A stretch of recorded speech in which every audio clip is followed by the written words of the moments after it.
আমরা আছি জামালপুর জেলার ঐতিহ্যবাহী দ্রৌমারী বিল থেকে কথা বলছিলাম। আমি আহমদুল্লাহ।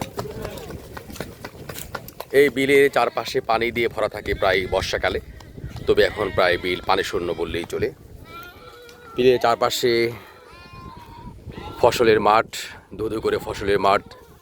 এখানে প্রায় শরণার্থী দর্শনার্থীরা ভিড় করে বিল দেখতে আসে এই দর্শনার্থীরা। তো এখন কথা বললো এখানে ঘুরতে আসে দর্শকের সাথে। এখন মামা, কি অবস্থা? বিলে ঘুরতেছ? কেমন লাগতেছে আপনার? অসাধারণ না? আপনি ঘুরতে আসেন এখানে মাঝে মধ্যেই না? আচ্ছা, খুব সুন্দর।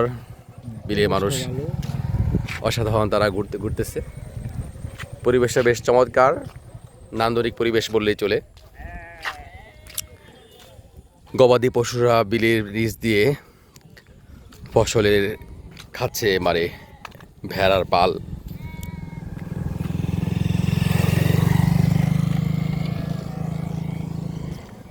খড়ের গাদা এখানে পড়ে আছে। সবচেয়ে যে দৃষ্টিনন্দন দৃশ্য সেটা হলো বিলের পাশে গড়ে উঠেছে একটা ছোট ছোট দোকান, যেগুলো দর্শনার্থীরা এখানে এসে তারা বর্ষাকালে আপনি দেখতে পাচ্ছেন এখানে একটা নৌকা পড়ে আছে। আসলে এই নৌকাটা কিন্তু আসলে এখানে মানুষের যাতায়াতের জন্য নৌকা চলে, কিন্তু সেই নৌকা এখন প্রায় অচল অবস্থায় পড়ে আছে। পাশেই ক্ষেত, দুদু করে ফসলের ক্ষেত, চোখ ধাঁধানো ফসলের ক্ষেত, যা সত্যিই অসাধারণ দেখতে।